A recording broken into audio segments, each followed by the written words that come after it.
कि झारखंड में अब तक आतंक से मुक्त होने के कगार पर पहुंच गया है। झारखंड कोल्हान और सारंडा के जंगलों में सुरक्षा बलों की घेराबंदी का असर दिखने लगा है। इस इलाके में बचे 60 से नक्सलियों में से 25 नक्सली सरेंडर करने के लिए तैयार है। इनमें 6 सब जोनल कमांडर, 6 एरिया कमांडर और 13 दस्ता सदस्य शामिल हैं। सभी को झारखंड सरेंडर पॉलिसी के तहत इनाम की राशि चेक के जरिए दी जाएगी। आज रांची स्थित पुलिस मुख्यालय में डीजीपी के सामने ये हथियार डालेंगे। सुरक्षा एजेंसियों का दावा है कि झारखंड पुलिस और केंद्रीय सुरक्षा बलों की लगातार जो चौतरफा घेराबंदी है, उसके कारण नक्सली संगठन जो है वो पूरी तरह दबाव में है। सारंडा के मंकी फॉरेस्ट में घिरे 1-1 करोड़ के इनामी माओवादी पोलित ब्यूरो सदस्य मिसिर बेसरा और सेंट्रल कमेटी मेंबर असीम मंडल के किले में यह बड़ी सेंध है। मिसिर बेसरा सहित बचे हुए अन्य बड़े नक्सलियों के सरेंडर के लिए पुलिस के शीर्ष अधिकारी लगातार प्रयासरत है और संभव है कि आने वाले कुछ ही दिनों में वो भी सरेंडर कर सकते हैं। तो बड़ी बात नहीं होगी, लेकिन फिलहाल मंकी फॉरेस्ट में मिसिर बेसरा और असीम मंडल करीब सहित 20 के करीब नक्सली बच गए हैं, जिनकी चौतरफा घेराबंदी जवानों ने कर रखी है।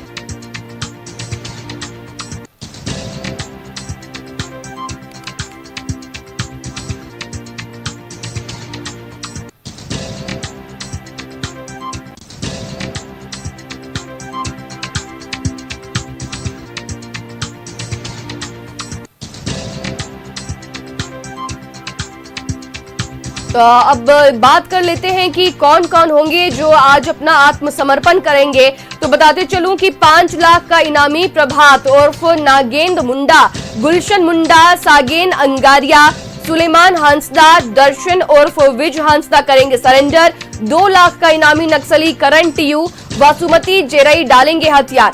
रघु कायम, किशोर सिरका, रामदयाल मुंडा, बैजनाथ करेंगे सरेंडर। शांति, बैजनाथ, बसंती, मुनीराम, बिरसा, लादू, तिरिया, दामू पड़िया, सुनीता, मुकेश सहित कुल 13 सदस्य दस्ता सदस्य आत्मसमर्पण करेंगे। तो देखिए अब नाम भी सामने निकलकर आ गए हैं। ये आशंका जताई जा रही है कि ये लोग जो है उन 25 नामों में शामिल है इनका नाम, जो आज पुलिस मुख्यालय में डीजीपी के समक्ष जो है अपना आत्मसमर्पण कर सकते हैं। झारखंड में आज लाल आतंक का ये सबसे बड़ा सरेंडर माना जाएगा अगर ये 25 नक्सली जो है वो आत्मसमर्पण करते हैं।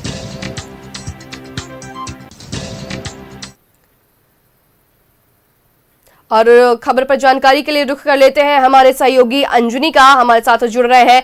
अंजुनी, झारखंड में अब तक का सबसे बड़ा नक्सली सरेंडर देखने को मिल सकता है। आज खबर है जहां 25 से अधिक नक्सली जो है वो पुलिस मुख्यालय में आत्मसमर्पण कर सकते हैं। क्या कुछ जानकारी अंजुनी?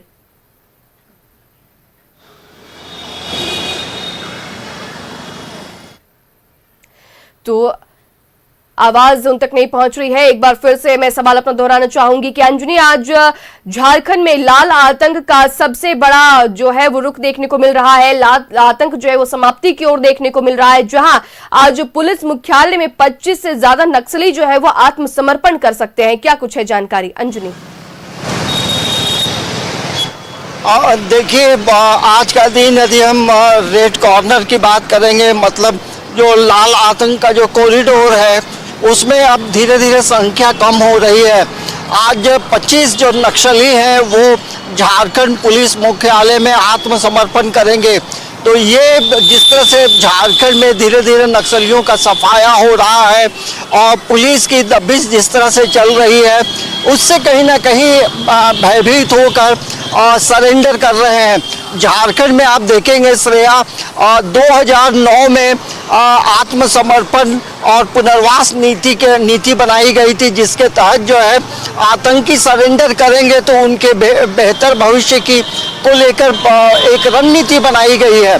और 2009 की जो नीति थी उसके बाद 2015 में उसमें संशोधन किया गया और उसके साथ ही जो नक्सली सरेंडर करते हैं उनके लिए पुनर्वास की व्यवस्था होगी, बच्चों की पढ़ने की व्यवस्था होगी, व्यवसाय करने की व्यवस्था होगी।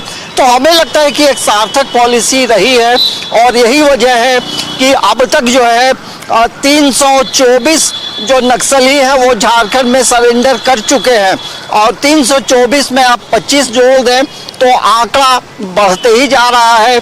और जिस तरह से पहले कहा गया था कि झारखंड को पूरी तरह से नक्सल मुक्त करना है, तो उसी कड़ी में एक बड़ी सफलता झारखंड पुलिस को मिली है।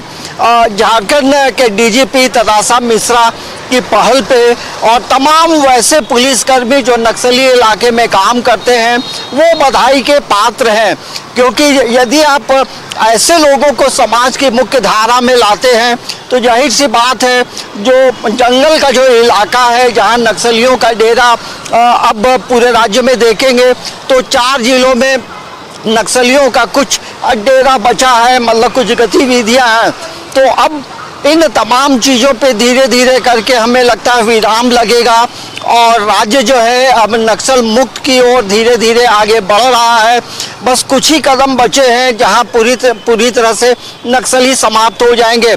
तो झारखंड पुलिस मुख्यालय में ये कार्यक्रम है और हमें लगता है कि ये एक बड़ी सफलता झारखंड पुलिस को है और ये बधाई के पात्र हैं डीजीपी तनासा मिश्रा।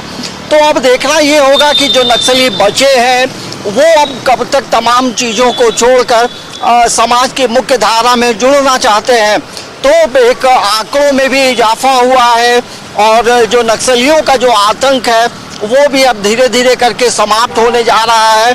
तो ये राज्य के लिए एक अच्छी बात है कि जो रिमोट इलाके हैं जहाँ पे सरकार को काम करने में दिक्कत होती है तो अब वो धीरे धीरे जो लाल आतंक है वो अब सफ़ेद चादरों में हम कह सकते हैं कि शांति का संदेश इस इलाकों में धीरे धीरे अब फैलेगा और झारखंड जो है पूरी तरह से नक्सल मुक्त होगा। Shreya.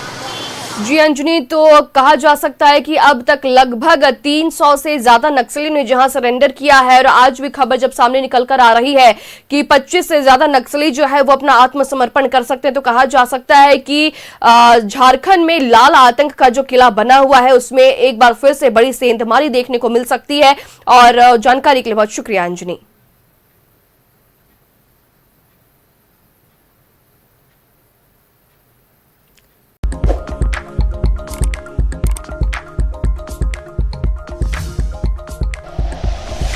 Like and share videos, subscribe करें हमारा चैनल और प्रेस करें बेल आइकॉन।